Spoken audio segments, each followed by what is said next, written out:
Nuo futbolo viskas prasidėjo.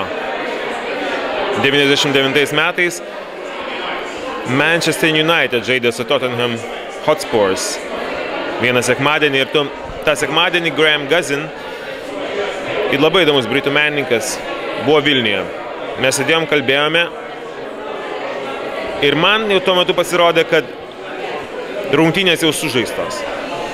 Ir aš jam pasakiau, galbūt tau net nereikia važiuoti daugiau į Londoną, jau rungtynės sužaistos. Bet tada jis man papasakojo apie kažką kito. Apie parodą, kuri prasidėjo trumpoje istorijoje, bet niekada netapo ilga. Mes ilgai apie ją kalbėjome, jinai vadinasi Sculpture of Space Age. Ir po to aš Grahamo nemačiau gal 10 metų. Šiandien jis yra šitam atidarime.